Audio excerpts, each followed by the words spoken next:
Hello everyone. आज की इस वीडियो में हम बात करेंगे बीए प्रोग्राम का हिंदी का सब्जेक्ट है सेमेस्टर 6 का हिंदी साहित्य और भारतीय मूल्यबोध।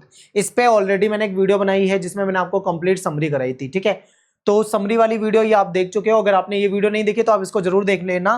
मात्र 1 आवर यानी सिर्फ 1 घंटे के अंदर मैंने आपको चारों यूनिट का कंप्लीट सिलेबस की समरी बता दी है, जिससे आपको पता लग जाएगा कि भाई किस क्या सिलेबस है, क्या चीजें हैं। हर एक यूनिट को मैंने बहुत अच्छे से समझाया है सिर्फ 1 घंटे के अंदर। तो वो वीडियो देखना आपके लिए बहुत जरूरी होगा। ठीक है, इस वीडियो को देखने के बाद आपको ये वीडियो देखनी है। इसमें मैं आपको इंपॉर्टेंट क्वेश्चन कराऊंगा। ये वीडियो लंबी होने वाली है क्योंकि काफी डिटेल में आपको सारे क्वेश्चन कराऊंगा। ठीक है, और यही क्वेश्चन आपके एग्जाम में आएंगे। हो सकता है थोड़ी बहुत लैंग्वेज घुमाते, बाकी क्वेश्चन सेम रहने वाले हैं। तो ये हमारा सिलेबस है, 4 यूनिट है। इसके बारे में ऑलरेडी हम समरी वाली वीडियो में डिस्कस कर चुके हैं। टेलीग्राम ग्रुप को जरूर ज्वाइन करो, यहाँ पे आपको पीडीएफ नोट्स मिल जाएंगे। इसके लिए आपको क्या करना है, सिंपल आपको टेलीग्राम पे जाके एकलव्य स्नातक 1 ये हमारा टेलीग्राम पे चैनल है, इसको जाके सर्च करना है और ज्वाइन करना है। ठीक है, तो चलिए पहला क्वेश्चन देखते हैं। पहला क्वेश्चन है कि हिंदी साहित्य में अभिव्यक्त भारतीय मूल्य बोध की प्रासंगिकता पर विचार करो। ठीक है, यानी जो हमारा हिंदी साहित्य है, हिंदी लिटरेचर है, उसमें जो भी हम कहानी पढ़ते हैं, निबंध पढ़ते हैं, कविताएं पढ़ते हैं, तो उससे जो हमें भारतीय मूल्य बोध के बारे में जानकारी मिलती है, उसकी क्या प्रासंगिकता है। यानी आज से 50 साल 100 साल पहले जो लिटरेचर हिंदी का लिखा गया है, क्या वो आज भी प्रासंगिक है आज के समाज में या नहीं, ये चीजें आपको यहाँ पे बतानी है। तो चलिए समझते हैं। अगर आपने समरी देखी होगी तो आपको बहुत आसान लगेगा क्वेश्चन। ठीक है, तो देखिए, हिंदी साहित्य जो है केवल मनोरंजन का साधन नहीं है। हिंदी साहित्य में जो हम कहानियां पढ़ते हैं, निबंध पढ़ते हैं, वो केवल मनोरंजन का साधन नहीं है, बल्कि इसमें हमें कुछ मूल्य बोध भी पता लगता है, यानी कुछ मूल्य पता लगते हैं। ठीक है, और ये मूल्य जो होते हैं समाज को सही दिशा देने के लिए बहुत जरूरी होते हैं। यानी यही मूल्य क्या करते हैं, समाज को सही दिशा देते हैं। इसमें हमको भारत का जीवन, यानी भारतीय लोगों का जो जीवन है, हमारी जो भारतीय संस्कृति है, हमारा धर्म, हमारे कर्तव्य, हमारी नैतिकता, ठीक है, हमारा भारतीय परिवार, हमारा समाज, फिर राष्ट्र से जुड़े हुए जो मूल्य हैं, इसकी अभिव्यक्ति हमको हमारे हिंदी लिटरेचर यानी हिंदी साहित्य से मिलती है। अगर हम हिंदी साहित्य पढ़ेंगे तो केवल मनोरंजन नहीं होगा, बल्कि हमें जीवन के बारे में पता लगेगा, संस्कृति के बारे में पता लगेगा, धर्म के बारे में पता लगेगा, नैतिक चीजों के बारे में पता लगेगा, परिवार के नियम पता लगेंगे, समाज के नियम पता लगेंगे। ठीक है, ये सारी चीजें हमें पता लगेंगी। फिर मूल्य बोध सामाजिक, पारिवारिक, सांस्कृतिक, राष्ट्रीय आदि विषयों से जुड़ा होता है। ठीक है, मूल्यबोध जो होता है ये सामाजिक, पारिवारिक, सांस्कृतिक, राष्ट्रीय हर विषय से जुड़ा होता है, क्योंकि समाज में भी हमें बहुत सारी चीजें सीखने को मिलती है, परिवार से हमें बहुत सारे मूल्यबोध मिलते हैं। ठीक है, ये सारी बातें मैं आपको इससे पहले वाली वीडियो में बता चुका हूं। फिर हमारे कल्चर से हमको ये पता लगता है, हमारे देश से हमको ये चीजें पता लगती हैं। तो ये मनुष्य के व्यक्तित्व का अभिन्न हिस्सा है। ठीक है, हमारी जो पर्सनैलिटी होती है, मनुष्य का जो व्यक्तित्व होता है, उसका ये एक हिस्सा होता है। ठीक है, मूल्यबोध हमें शिक्षा देता है, समाज, परिवार, साहित्य, संतों और महापुरुषों से प्राप्त होता है। ठीक है, मूल्यबोध क्या करता है, हमको शिक्षित करता है, हमको नई नई चीजें सिखाता है, हमको समाज में क्या सही है क्या गलत है ये सिखाता है, यानी इससे हमें शिक्षा मिलती है, समाज के नियम पता लगते हैं। ठीक है, परिवार में कैसे रहना है, परिवार में लोगों के साथ कैसा व्यवहार करना है ये पता लगता है, हमारे लिटरेचर से ये चीजें पता लगती है। अब मूल्यबोध का अर्थ क्या होता है, मूल्यबोध का अर्थ होता है जीवन में अच्छे बुरे, क्या अच्छा है और क्या बुरा है इसकी जानकारी होना, क्या उचित है और क्या अनुचित है इसके बारे में जानकारी होना। ठीक है, क्या नैतिक है और क्या अनैतिक है इसकी हमें समझ हो जाती है, यानी इसके बारे में हमको जानकारी मिल जाती है। तो मूल्यबोध क्या होता है, हमें सही गलत के बीच में अंतर बताता है। ठीक है, हमको पता लग जाता है कि ये काम सही है और ये चीज गलत है। ठीक है, आगे भारतीय मूल्यबोध में सत्य, अहिंसा, दया, करुणा, प्रेम, सेवा, त्याग, सहिष्णुता, कर्तव्य, पारिवारिक प्रेम, सामाजिक समानता, राष्ट्र प्रेम जैसे आदर्श शामिल हैं। ये सारी बातें हम पढ़ चुके हैं, क्योंकि जो हम जब हिंदी साहित्य पढ़ते हैं, हम जब हिंदी लिटरेचर पढ़ते हैं, तो उसमें क्या हमें मूल्यबोध होता है। ठीक है, क्या हमें पता लगता है, उससे हमको सत्य का महत्व तो पता लगता है, अहिंसा का पालन करना चाहिए ये पता लगता है। ठीक है, दया भाव रखना चाहिए, करुणा हमारे मन में होनी चाहिए, प्रेम भाव होना चाहिए, प्रेम से एक दूसरे के साथ रहें, सेवा, ठीक है, त्याग, सहिष्णुता, कर्तव्य, ये सारी बातें हमको पता लगती हैं। तो ये सब क्या है, मूल्यबोध है। ये भारतीय मूल्यबोध आप इसको कह सकते हो। फिर मानव सभ्यता के विकास के साथ साथ, यानी जैसे ही मानव की सभ्यता का विकास हुआ, ठीक है, पहले लोग क्या थे, लोग जंगलों में रहा करते थे, कंदमूल खा लेते थे, आदि मानव की तरह रहते थे। ठीक है, फिर उन्होंने क्या करा, परमानेंट एक जगह पे बसना शुरू करा, खेती करना शुरू करा, परमानेंट वो एक जगह पे घर बना के रहने लगे, एक समाज का निर्माण किया।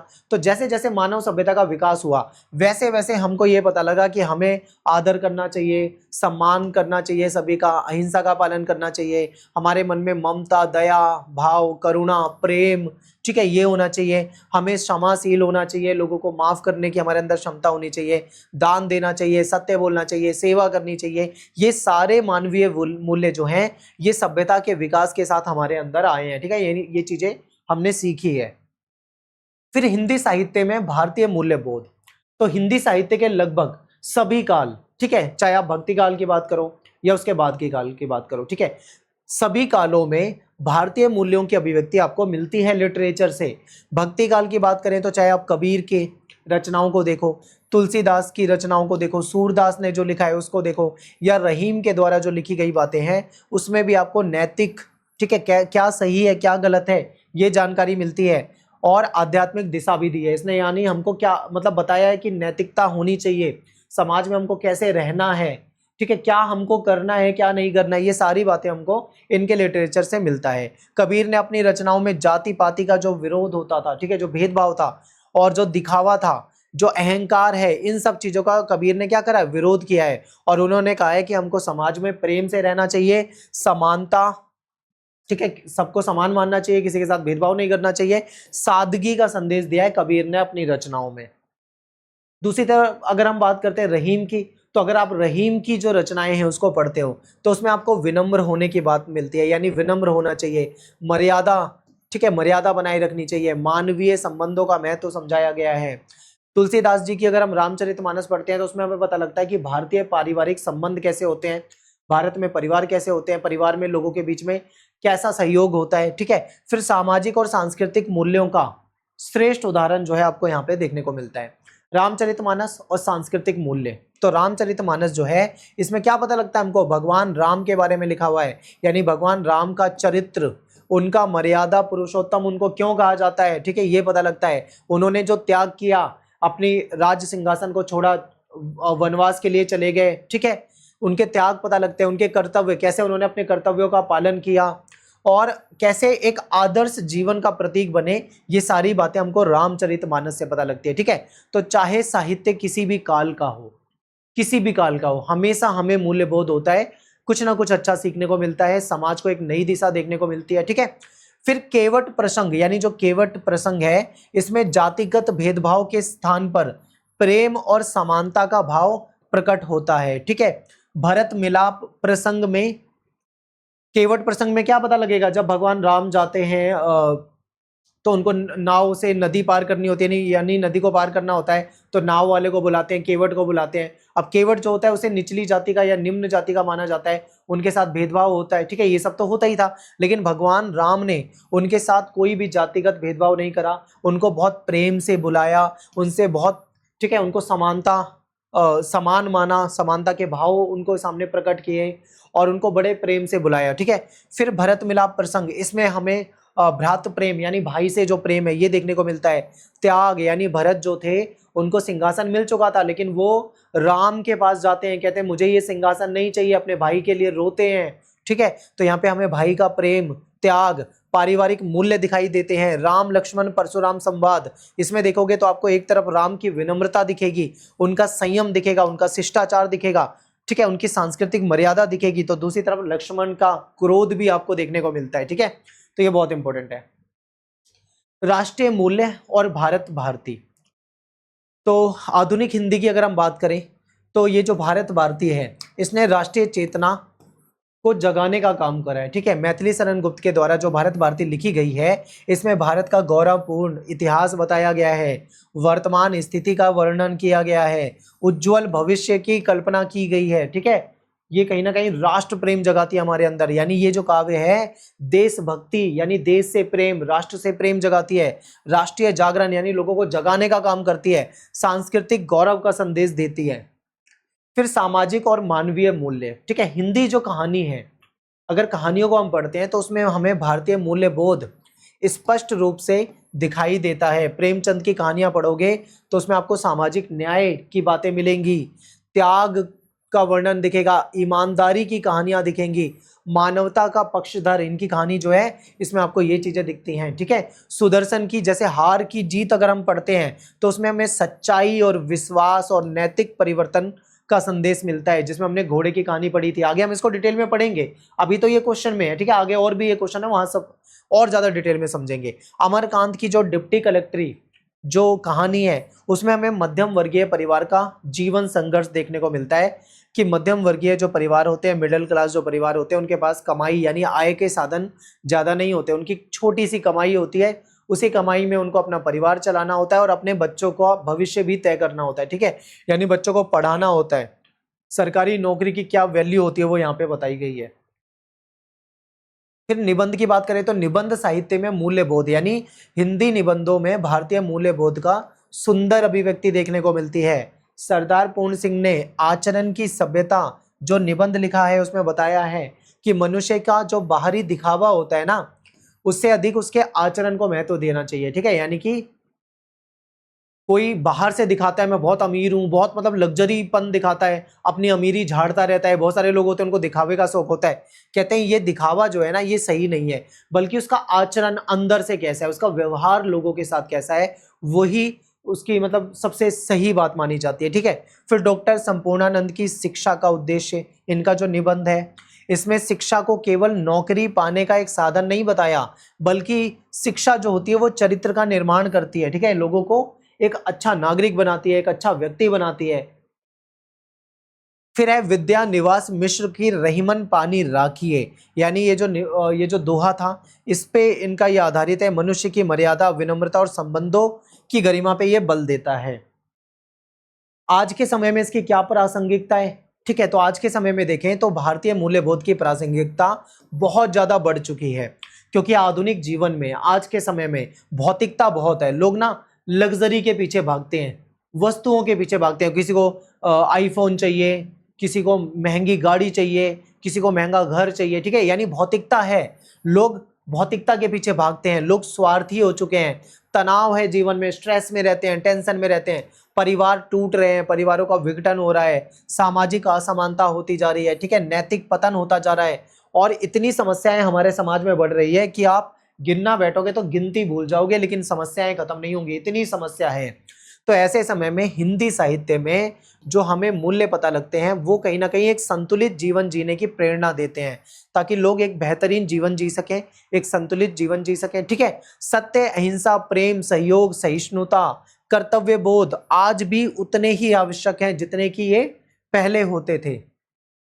भारतीय मूल्यबोध व्यक्ति को केवल अपने लिए नहीं बल्कि समाज और राष्ट्र के लिए जीना सिखाते हैं। यानी हमारे जो मूल्यबोध हैं वो केवल अपने लिए जीना नहीं सिखाते बल्कि समाज और देश के लिए जीना सिखाते हैं। तो ये परिवार में प्रेम, समाज में समानता, देश में एकता और मानवता की में करुणा यानी दया का भाव पैदा करने की बात करते हैं। ठीक है, इसलिए हिंदी साहित्य में अभिव्यक्त जो भारतीय मूल्य हैं वो आज भी शिक्षा देते हैं, समाज और जीवन के लिए बहुत ज्यादा उपयोगी हैं। ठीक है, तो लास्ट में आपको बस निष्कर्ष बता देना 2 लाइन में। आप कह सकते हो कि कहा जा सकता है कि हिंदी साहित्य में जो भारतीय मूल्यबोध है वो सशक्त है, मजबूत है। इससे हमें सामाजिक, पारिवारिक, सांस्कृतिक, नैतिक और राष्ट्रीय मूल्यों की गहरी अभिव्यक्ति मिलती है। ठीक है, तो ये तो था हमारा पहला क्वेश्चन कि जो हमारे मूल्यबोध है हमें जो लिटरेचर से, साहित्य से मिलते हैं वो कैसे आज के समय में प्रासंगिक हैं या नहीं है। ठीक है, तो ये पहला क्वेश्चन था। अगला क्वेश्चन है कि रामचरितमानस में अभिव्यक्त केवट प्रसंग, ठीक है,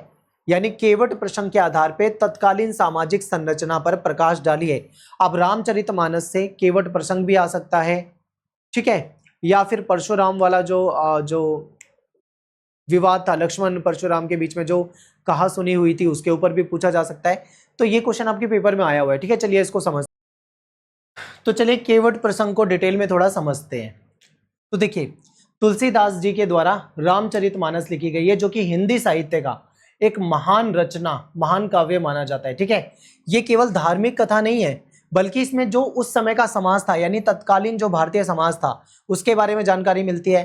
संस्कृति, भारत की जो संस्कृति है, कल्चर है, जाति व्यवस्था, भक्ति, सेवा, समानता, मानवीय संबंध, इन सब का सुंदर चित्रण है। ठीक है, तो इसे आप केवल धार्मिक मत समझना, उस समाज के बारे में, उसकी संस्कृति के बारे में भी हमको जानकारी देती है। ठीक है, केवट प्रसंग जो है ये रामचरितमानस के अयोध्या कांड में आता है। जब अयोध्या कांड पढ़ोगे तब आपको ये केवट प्रसंग मिलेगा। ये प्रसंग जो है भारतीय समाज और हमारी जो संस्कृति है उसमें जो अभिव्यक्त मूल्य है उसका प्रतीक है। ठीक है, सामाजिक दृष्टि से भी ये बहुत ज्यादा इंपॉर्टेंट है। क्यों इंपॉर्टेंट है सामाजिक दृष्टि से वो आपको आगे समझाऊंगा। ध्यान से देखिए, एक बार बहुत ध्यान से आपको इसे समझना है। ठीक है, देखिए जब भगवान श्री राम, माता सीता और उनके भाई लक्ष्मण ये वनवास के लिए जाते हैं तो अयोध्या से निकलते वक्त उनको नदी पार करनी ही होती है। ठीक है, नदी पार करने के लिए वो तट पे पहुंचते हैं। अब नदी पार करने के लिए उनको किस चीज की जरूरत है? नाव की जरूरत है। अब श्री राम जी क्या करते हैं? केवट से नाव लाने के लिए कहते हैं कि लाइए अपनी नाव और हमको नदी पार करा दीजिए। ठीक है, लेकिन केवट जो होता है वो तुरंत नाव नहीं लाता। वो कहता है कि पहले वो राम के चरण धोएगा फिर उन्हें नाव में बिठाएगा। यानी राम जी के पहले चरण धोएगा उसके बाद नाव में बिठाएगा। आखिर वो ऐसा क्यों कहता है इसे समझिए। केवट को यह भय था, उसको डर था कि राम के चरणों की धूल से, जैसे अहिल्या जो थी वो पत्थर की मूर्ति से नारी बन गई थी, यानी उनके चरणों की धूल जो उस पत्थर पे लगी तो वो नारी बन गई, ऐसे ही कहीं उसकी नाव जो है उस पे राम के चरणों की धूल लग जाए और वो भी स्त्री बन जाए तो उसकी तो नाव चली जाएगी, यानी उसकी नाव स्त्री बन जाएगी। तो कैसे? उसकी तो रोजी रोटी है, नाव से ही चलती है, तो वो अपनी नाव को खोना नहीं चाहता था। ठीक है, तो इसलिए वो चरण धोने की बात करता है। फिर नाव जो है उसकी जीविका का साधन है, क्योंकि इसकी रोजी रोटी जो है नाव से चलती है, इसलिए वो राम के चरण धोने की शर्त रखता है। राम उसकी भावना को समझते हैं, राम को पता है कि ये क्यों कह रहा है और उसकी शर्त को स्वीकार कर लेते हैं। राम चाहते हैं कि केवट जैसे गरीब व्यक्ति के साथ कोई अन्याय ना हो, उसकी रोजी रोटी ना छीने। ठीक है, फिर उसमें क्या पता लगता है? इसमें तत्कालीन समाज की जाति व्यवस्था भी पता लगती है। केवट प्रसंग में तत्कालीन समाज की जो जातिगत संरचना है इसका भी हमें पता लगता है। केवट जो था वो निषाद वर्ग से था। ठीक है, निषाद जाति से था। ठीक है, इसका जिसे समाज में निम्न वर्ग का माना जाता था। ठीक है, यानी निषाद जो है, केवट जो है, इनको समाज में निम्न वर्ग का माना जाता है, ज्यादा ऊंचा दर्जा समाज में इनको मिला हुआ नहीं है। उस समय भी समाज में ऊंच नीच जातिगत भेदभाव मौजूद था, लेकिन राम का केवट से प्रेम पूर्वक व्यवहार ये दिखाता है कि आदर्श भारतीय संस्कृति में जाति के आधार पे मनुष्य का मूल्यांकन नहीं करना चाहिए। ठीक है, अब देखो क्या होता था नॉर्मली कि आप देखोगे कि जाति को लेकर भेदभाव होता था। अब जो नीची जाति होती थी, छोटी जाति होती थी, उनके साथ भेदभाव किया जाता था, उनको छुआ भी नहीं जाता था। अब केवट जो है उसी नीची जाति से है, निम्न कुल से है। ठीक है, निम्न जाति से है, लेकिन भगवान श्री राम उसके साथ जाति का कोई भेदभाव नहीं करते, प्रेम से बात करते हैं, चरण धोने की बात करता है, उसको एक्सेप्ट करते हैं। ठीक है, यानी उन्होंने जात पात को नहीं माना, उन्होंने वो भेदभाव नहीं करा ऊंच नीच का। यानी उन्होंने कहा है कि मनुष्य का मूल्यांकन जो है ना वो उसकी जाति के आधार पर नहीं करना चाहिए। फिर राम जैसे राजकुमार और मर्यादा पुरुषोत्तम केवट जैसे निम्न जाति के व्यक्ति से बहुत विनम्रता से नाव मंगाते हैं। ठीक है, विनम्रता से कि आप नाव ले आइए, बिल्कुल विनम्र होके। ये घटना सामाजिक समानता का संदेश देती है। इससे पता चलता है कि रामचरितमानस में जो वर्णित आदर्श हैं और समाज में जो जाति भेद है उससे ऊपर उठकर है। ठीक है, यानी आदर्श को, उस समय के जो आदर्श थे वो जाति प्रथा से ऊपर थे और मनुष्य की भक्ति, मनुष्य की सेवा, उसकी जो भावना है उसको महत्व दिया जाता है, उसकी जाति को महत्व नहीं दिया जाता है। ठीक है, इसमें यह बताने का प्रयास किया गया है। फिर है ऊंच नीच के भेदभाव का विरोध, यानी केवट प्रसंग में राम जो है वो केवट के संवाद के माध्यम से विभिन्न जातियों के बीच में समन्वय स्थापित करने का प्रयास कर रहे हैं। ठीक है, इस प्रसंग के माध्यम से जाति और वर्ग के भेदभाव को नकारने का सर्वोत्तम प्रयास किया गया है। केवट जो थे वो निम्न जाति के व्यक्ति होते हुए भी राम के प्रति अनन्य भक्ति रखते हैं, सेवा भाव दिखाते हैं। ठीक है, ये संदेश मिलता है कि ईश्वर की दृष्टि में सभी मनुष्य समान होते हैं, वो कभी किसी के साथ भेदभाव नहीं करते ईश्वर। ठीक है, फिर भक्ति और सेवा में कोई ऊंच नीच नहीं होती। समाज में व्यक्ति का महत्व जो होता है उसकी जाति से नहीं होता, बल्कि उसके आचरण यानी उसके व्यवहार से होता है कि कौन व्यक्ति कैसा आचरण करता है, प्रेम से रहता है नहीं रहता, बातचीत करने का तरीका क्या है, सेवा भाव उसके अंदर है या नहीं है, इस चीज से उसको जज किया जाता है। ठीक है, उसकी जाति के हिसाब से उसको जज नहीं किया जाता है। फिर श्रमजीवी वर्ग का चित्रण, श्रमजीवी वर्ग का चित्रण भी इससे हमें पता लगता है कि केवट जो है वो क्या है, वो एक मजदूर है, श्रमिक है। क्या काम करता है? नाव चलाने का काम करता है। नाव से लोगों को नदी पार करवाता है, उससे उसको कुछ धन मिलता होगा, ठीक है। यानी कि केवट एक नाव चलाने वाला मजदूर है, उसकी नाव ही उसकी आजीविका का साधन है, यानी उसकी रोजी रोटी नाव से ही चलती है। जब वह नाव के स्त्री बन जाने की आशंका व्यक्त करता है तो उसके पीछे उसकी गरीबी, उसकी रोजी रोटी की चिंता दिखाई दे रही है कि अगर मेरी नाव नहीं रहेगी तो मैं अपना जीवन कैसे बिताऊंगा, मैं कैसे कमाऊंगा, मैं कैसे परिवार को पालूंगा, उसकी चिंता दिखाई दे रही है। राम उसकी इस चिंता को समझते हैं। ये प्रसंग तत्कालीन समाज के श्रमजीवी वर्ग की स्थिति को दिखाता है, ठीक है। यानी उस समय का समाज जो था, श्रमजीवी वर्ग जो था, उसके बारे में बताता है। उस समय समाज में गरीब और निम्न वर्ग के लोग अपनी मेहनत से जीविका चलाते थे। केवट भी ऐसा ही केवट जो थे वो भी ऐसे ही श्रमिक पात्र हैं, ठीक है। केवल तुलसीदास ने उसे गरीब या निम्न वर्ग का व्यक्ति नहीं दिखाया, बल्कि उसे भक्त, सेवक और सम्मान योग्य मनुष्य के रूप में भी तुलसीदास जी ने दिखाया है रामचरितमानस में, ठीक है। फिर है सेवा और भक्ति का महत्व। केवट प्रसंग में भक्ति और सेवा को बहुत ऊंचा स्थान दिया गया है। भक्ति को और सेवा को, केवट जो है राम से कोई धन या पारिश्रमिक नहीं चाहते, उनको पैसा नहीं चाहिए भगवान राम से, वे केवल उनके चरण धोकर उनकी सेवा करना चाहते हैं। वे राम, सीता, लक्ष्मण को नदी पार कराना चाहते हैं, लेकिन बदले में कुछ नहीं लेते। इसे भारतीय संस्कृति की निस्वार्थता और परोपकारी स्वभाव का उदाहरण बताया गया है, ठीक है। यह दिखाता है कि तत्कालीन समाज में धार्मिकता और भक्ति का बहुत गहरा महत्व है। भक्ति केवल मंदिरों में पूजा तक सीमित नहीं है, बल्कि सेवा, प्रेम, विनम्रता और समर्पण में भी दिखाई देती है, ठीक है। यानी केवल मंदिरों में जाके पूजा करना ये भक्ति नहीं है, बल्कि भक्ति का मतलब उसमें सेवा होनी चाहिए, सेवा का भाव होना चाहिए, प्रेम होना चाहिए, ठीक है। उसमें आपको विनम्रता दिखनी चाहिए, समर्पण होना चाहिए, तो ये आपको देखने को मिलेगा इसमें। फिर अतिथि सत्कार की परंपरा। भारतीय समाज में अतिथि को देवता के समान माना गया है। केवट ने राम, सीता, लक्ष्मण का स्वागत अतिथि के रूप में किया, ठीक है। उन्हें बिना किसी स्वार्थ के गंगा पार कराया, सेवक की तरह उनकी सेवा करी, उनको नदी पार कराई। ये जो प्रसंग है, ये तत्कालीन समाज की अतिथि सत्कार परंपरा को भी उजागर करता है। केवट का व्यवहार बताता है कि भारतीय समाज में सेवा, सम्मान और परोपकार जैसे मूल्य जो थे वो बहुत इंपॉर्टेंट माने जाते हैं, ठीक है। चाहे व्यक्ति गरीब हो या निम्न जाति का हो, यदि उसके भीतर सेवा भाव है तो वो समाज में सम्मान पाएगा, ठीक है। उसको समाज में सम्मान मिलेगा, आदर मिलेगा। सामाजिक समानता का आदर्श। केवट प्रसंग जो है वो उस समय की सामाजिक संरचना में समानता के आदर्श को सामने लाता है, ठीक है। राम के व्यवहार से ये सिद्ध हो जाता है कि आदर्श समाज में सभी मनुष्यों को एक समान दृष्टि से देखना चाहिए। किसी को जाति के आधार पे, उसके काम के आधार पे उसके साथ कोई भेदभाव नहीं करना चाहिए, ठीक है। ये प्रसंग हमको संदेश देता है कि सच्ची भक्ति और सेवा में कोई भेदभाव नहीं होना चाहिए, सभी मनुष्य को समान नजरिए से देखना चाहिए, ठीक है। केवट की भक्ति ये सिद्ध करती है कि ईश्वर और भक्त के बीच में जाति, वर्ग और धन का कोई भेद नहीं होता है।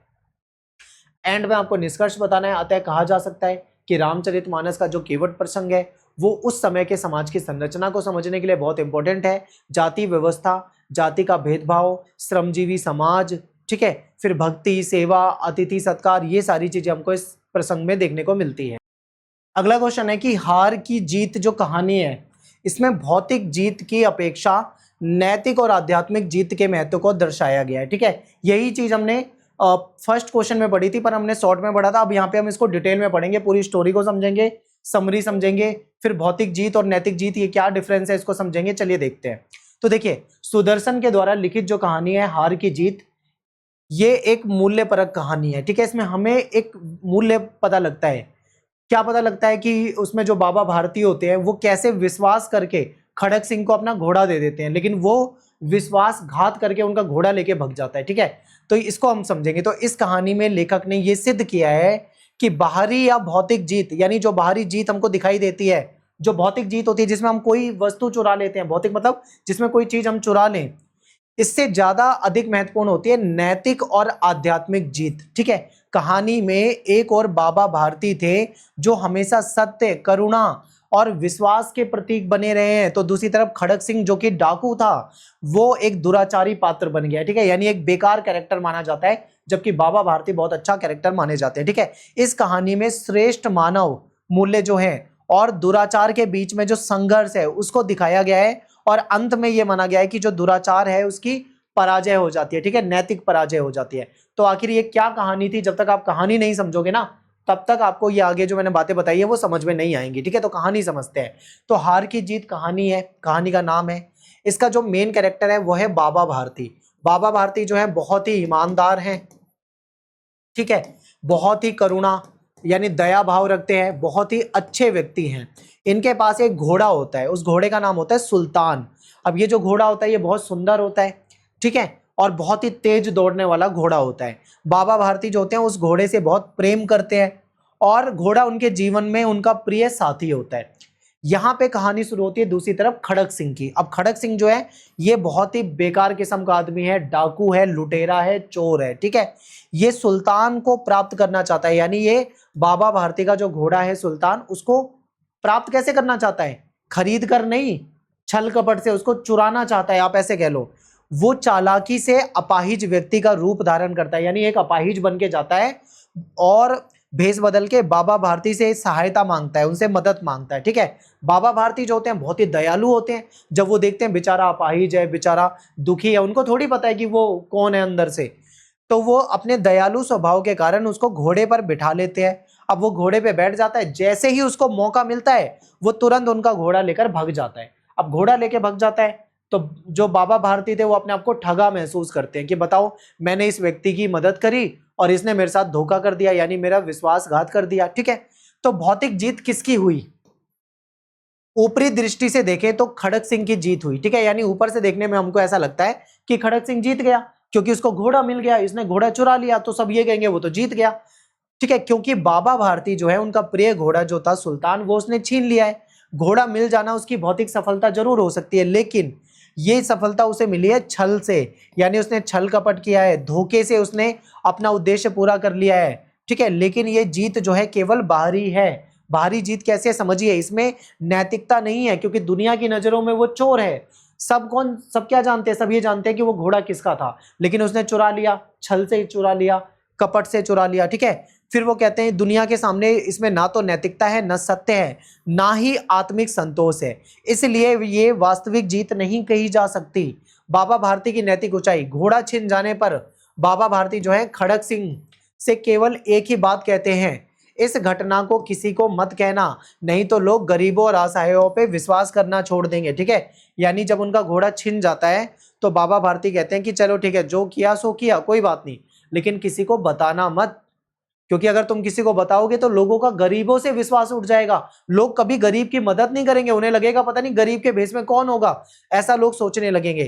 तो ये कथन जो है बाबा भारती का उनके महान चरित्र को दिखाता है कि वो कितने महान व्यक्ति हैं। वो अपने घोड़े के चले जाने से ज्यादा दुखी इस बात से हैं कि ये घटना फैल गई तो समाज में, ठीक है, यानी इसकी ये बातें दुनिया में फैल गई तो समाज में लोगों का विश्वास उठ जाएगा, लोगों में दया भाव समाप्त हो जाएगा, लोग गरीबों की मदद तक नहीं करेंगे, ठीक है। तो यही कहानी का सबसे बड़ा नैतिक संदेश है, ठीक है।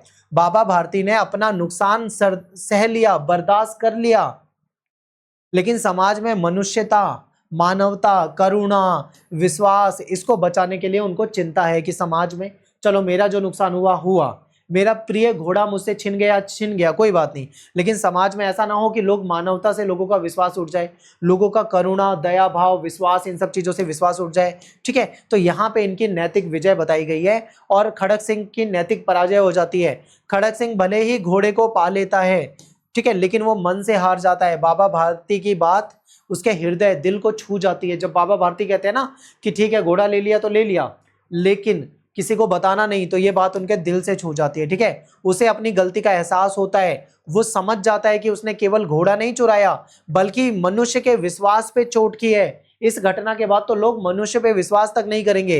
अंत में वो घोड़ा वापस कर देता है और ये सिद्ध करता है कि बाबा भारती की अच्छाई ने खड़क सिंह को उसकी बुराई को पराजित कर दिया, ठीक है। यानी बाबा भारती की जीत हो गई, उनकी अच्छाई की जीत हो गई, लेकिन जो वो बुरा व्यक्ति था खड़क सिंह, उसकी हार हो गई, ठीक है। लास्ट में हमको ये पता लगता है। इस कहानी को सत्य और बुराई के संघर्ष के रूप में पढ़ाया गया है और बाबा भारती जो है सच्चाई और खड़क सिंह की बुराई के प्रतीक बनते हैं। नेक्स्ट है नैतिक जीत का महत्व। कहानी ये बताती है कि नैतिक जीत वो होती है जिसमें व्यक्ति सत्य, करुणा, ईमानदारी और मानवता को बनाए रखता है, ठीक है, जैसा बाबा भारती ने करा। बाबा भारती ने धोखा खाने के बाद भी अपने हृदय में द्वेष भावना नहीं रखी। अब मान लो हमारा कोई सामान चुरा ले, हम तो सैकड़ों गालियां बक देते हैं, सोचते हैं मर जाए, ये हो जाए, वो हो जाए, ना जाने क्या क्या बोल देते हैं। लेकिन इन्होंने अपने मन में कोई द्वेष भावना नहीं रखी, इन्होंने बदला लेने की भावना भी नहीं दिखाई। इनका उद्देश्य केवल ये था कि समाज में असहाय लोगों के प्रति विश्वास बना रहे, इसलिए वे भौतिक रूप से हार कर भी नैतिक रूप से जीत जाते हैं। ठीक है, आध्यात्मिक जीत का महत्व क्या है? बाबा भारती की आध्यात्मिक जीत जो है, इसमें उनके त्याग, ठीक है, उनकी क्षमा की भावना, उनकी करुणा यानी उनका दया भाव, ये हमको दिखाई देता है। ठीक है, ये सांसारिक वस्तु या यानी कि जो घोड़ा है उससे प्रेम तो करते हैं, लेकिन जब घोड़ा चला गया तब भी वो अपनी आत्मिक महानता को नहीं छोड़ते हैं। ठीक है, अपने भीतर लोभ, क्रोध या बदला लेने की भावना नहीं लाते हैं।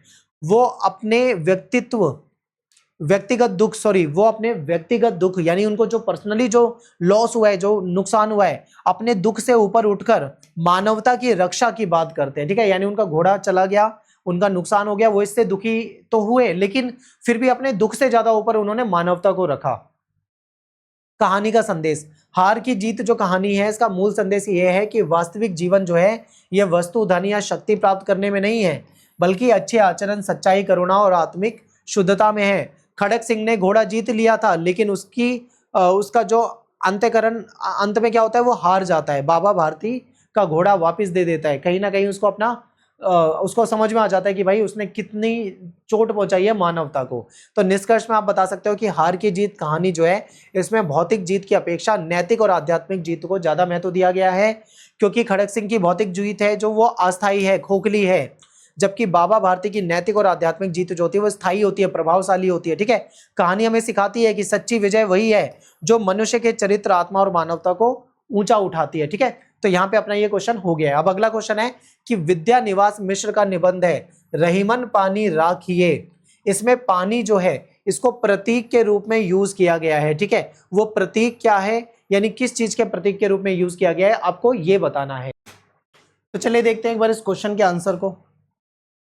ये जो विद्यानिवास मिश्र हैं, ये निबंधकार हैं। ठीक है, हिंदी के निबंध लिखते हैं। इनके निबंधों में आपको क्या विशेषता मिलती है, तो ये भारतीय संस्कृति के ऊपर लिखते हैं। ठीक है, हमारा जो कल्चर है, हमारी जो ट्रेडिशन यानी हमारी जो परंपराएं हैं, फिर लोक जीवन यानी कि लोगों का जो लाइफ है, लोगों की जीवन है उसके बारे में, और नैतिक मूल्यों की गहरी अभिव्यक्ति आपको इनके निबंधों से मिलती है। रहीमन पानी राखिए, ठीक है, ये इनका महत्वपूर्ण निबंध है। और ये रहीम का दोहा है, आपने पढ़ा होगा ना, रहीमन पानी राखिए, पानी बिन सब सून, पानी गए ना उबरे, मोती मानुष चून। ये किसका दोहा है? ठीक है, ये रहीम ने लिखा है। तो इन्होंने इसी से प्रभावित होकर इसके ऊपर क्या लिख दिया, एक निबंध लिख दिया, यानी इन्होंने इसी के आधार पे एक निबंध लिख दिया।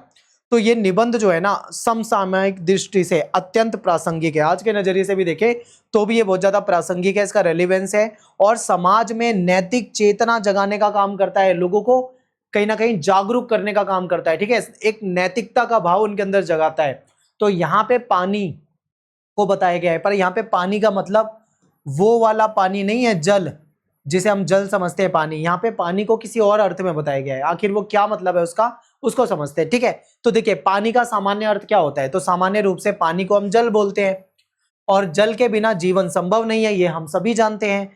तो मनुष्य हो, पशु पक्षी हो, पेड़ पौधे हो, या पूरी प्रकृति, ये पानी पे ही तो निर्भर है। पानी नहीं होगा तो क्या होगा, जीवन ही नहीं होगा, यानी पानी जो है जीवन का आधार है। तो कहने का मतलब क्या है, यहाँ पे पानी हमारी लाइफ के लिए सबसे जरूरी है, सबसे इंपॉर्टेंट है, यानी पानी का महत्व है। पानी के बिना कुछ भी नहीं है, अगर पानी नहीं है तो हम जीवित नहीं रहेंगे। पानी नहीं है तो ये जो हमारे पेड़ पौधे, मनुष्य, पशु पक्षी, कोई भी जीवित नहीं रहेगा, प्रकृति में कुछ भी नहीं बचेगा। तो पानी सबसे महत्वपूर्ण है। तो इसी निबंध में अगर हम देखें तो पानी केवल जल के आदर्श में यूज नहीं किया गया है, जल के अर्थ में इसका यूज नहीं किया गया, बल्कि इसका प्रयोग जो है वो एक प्रतीक के रूप में किया गया है। ठीक है, प्रतीक का मतलब क्या होता है, किसी दूसरे अर्थ में। तो आखिर आप समझेंगे कि प्रतीक में इसका क्या अर्थ है।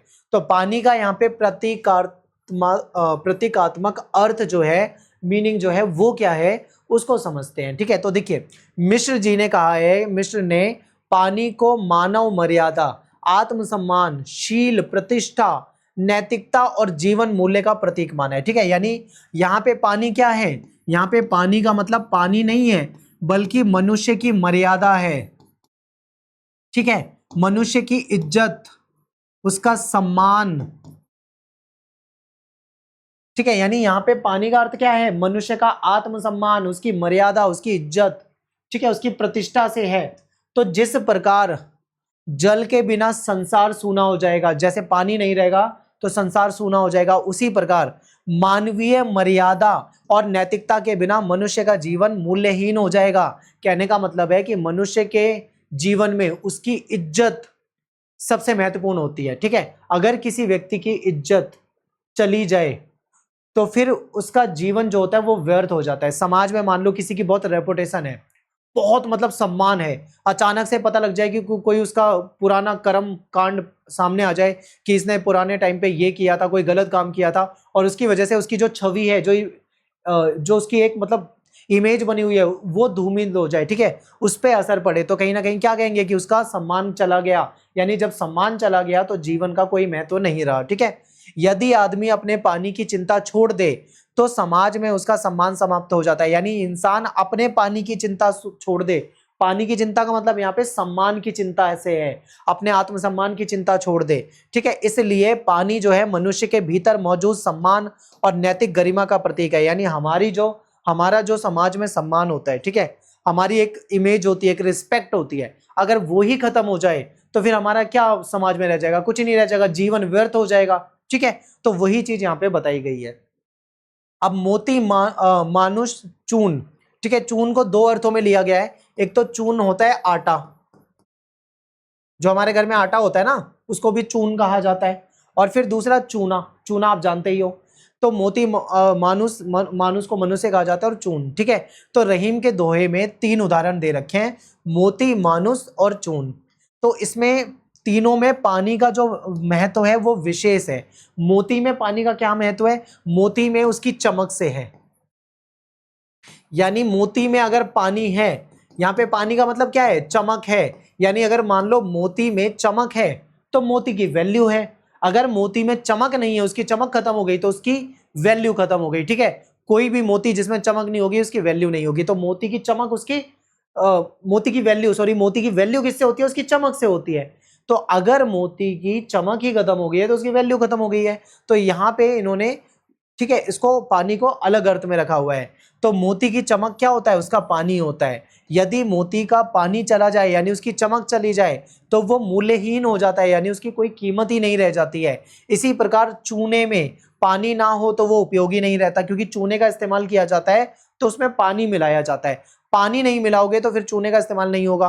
तो यहाँ पे भी कहा जाता है अगर चूने में पानी ना रहे तो उसका उपयोग ही नहीं रहेगा। ठीक है, इसी प्रकार से मनुष्य का पानी, यानी मनुष्य का पानी खत्म हो जाए, मनुष्य का पानी खत्म होने से मतलब वो नहीं है जो आपके मन में आया होगा। मनुष्य का पानी खत्म होने का मतलब है उसका आत्मसम्मान, यानी उसकी इज्जत, उसका चरित्र, उसकी मर्यादा अगर खत्म हो जाए तो फिर उसका कोई जीवन नहीं रहेगा, जीवन व्यर्थ हो जाएगा।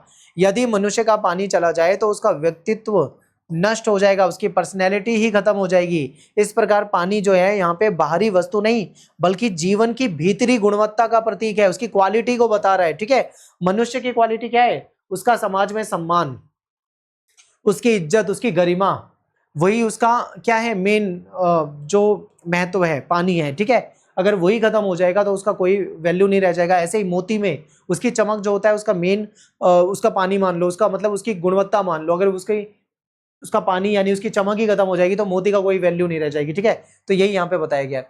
फिर तलवार और पानी का प्रतीक, निबंध में तलवार का भी एग्जाम्पल है। ठीक है, यदि तलवार में पानी ना चढ़ाया जाए तो वो केवल पोशाक बनकर रह जाएगी। केवल मतलब जैसे हम रखते हैं ना, तलवार रखते हैं राजा महाराजा, अगर उनकी तलवार में पानी नहीं है, पानी का मतलब यहाँ पे धार से है, यहाँ पे पानी का मतलब बदल गया, पानी का मतलब हर जगह बदल रहा है, यानी धार। तलवार जितनी धारदार होगी उतना वो काम करेगी अच्छे से। तो यदि तलवार का पानी खत्म हो जाए यानी उसकी धार खत्म हो जाए तो उस तलवार की कोई वैल्यू नहीं रह जाएगी, बस वो एक पोशाक की तरह रह जाएगी। ठीक है, एक पोशाक बन के रह जाएगी, दिखावे की चीज रह जाएगी। इसका अर्थ क्या है, किसी वस्तु की असली शक्ति जो होती है उसके भीतर जो उसके गुण होते हैं, ठीक है, उस पे आधारित होती है। यानी तलवार का पानी उसकी धार, उसकी तेज, कितनी वो तेज है, कितनी धार है उसमें, उससे है। इसी तरह मनुष्य का पानी यानी उसका जो गुण है, उसका चरित्र है, उसका साहस है, उसकी मर्यादा है, उसका आत्मसम्मान है, अगर उसका ये गुण खत्म हो जाए तो मनुष्य का जीवन व्यर्थ है। फिर सामाजिक और नैतिक संदर्भ में इसको समझने की कोशिश करते हैं एक बार। तो मिश्र जी का जो निबंध है इसके माध्यम से समाज में बढ़ते नैतिक पतन की ओर संकेत कर रहे हैं, क्योंकि समाज में नैतिकता खत्म होती जा रही है। भाई भाई को मार पीट रहा है, परिवार आपस में बन नहीं रहे, परिवार टूट जाते हैं, ठीक है, एक दूसरे का सम्मान खत्म हो गया है और समाज जो है बिल्कुल गलत दिशा में जा रहा है, यानी समाज के जो गुण हैं वो गुण खत्म होते जा रहे हैं। तो समाज में जो नैतिक पतन बढ़ रहा है इसकी तरफ संकेत करते हैं। कहते हैं कि जब मनुष्य अपने सम्मान, अपनी इज्जत, अपने चरित्र को भूल जाए तब समाज में स्वार्थ, छल कपट और अमानवीयता बढ़ने लग जाती है, ठीक है। रहीम ने भी अपने समय में समाज की नैतिक चेतना जगाने के लिए पानी को बचाए रखने, यानी अपने अंदर के गुण को बचाए रखने की बात कही थी। रहीम के समय में भी समाज में नैतिक अधः पतन दिखाई दे रहा था, ठीक है। उनके समय में भी समाज क्या था, पतन की ओर जा रहा था। इसलिए इन्होंने लोगों के भीतर नैतिक चेतना जगाने के लिए यह संदेश दिया था अपने दोहे के माध्यम से, ठीक है। अब भारतीय संस्कृति से क्या संबंध है, तो भारतीय संस्कृति में मर्यादा, विनम्रता, आत्मसम्मान, आचरण यानी व्यवहार, इसको बहुत महत्व दिया जाता है। पानी रखना एक लोक प्रचलित मुहावरा है जिसका अर्थ है अपनी लाज रखना, अपनी इज्जत बचाए रखना, अपनी प्रतिष्ठा, अपना सम्मान बनाए रखना, इसी को कहा जाता है पानी रखना, ठीक है। ये एक मुहावरे की तरह यूज किया जाता है।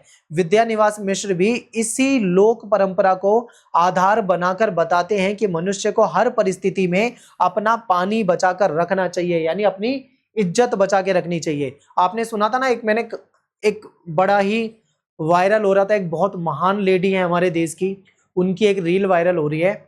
उन्होंने कहा था कि अगर मुझे अपने बच्चे पालने के लिए किसी के साथ सोना भी पड़ जाए तो मैं तैयार हूं। आपने सुना था ना, ये बहुत वायरल हो रहा था। तो यहाँ पे क्या है, वो उसे अपनी इज्जत भी बेचनी पड़ जाए तो वो तैयार है। तो ये चीज नहीं होनी चाहिए, इसे बोलते हैं समाज का नैतिक पतन। क्योंकि बच्चे पालने के लिए इन सब चीजों की जरूरत नहीं है, कमाकर भी बच्चे पाले जा सकते हैं, ठीक है। बहुत सारी महिलाएं हैं जो मजदूरी करती हैं, मेहनत करती हैं और अपना परिवार पालती हैं, परिवार चलाती हैं। तो यहाँ पे उसी पानी को, अपनी उसी इज्जत को बचाकर रखने की बात चल रही है, ठीक है।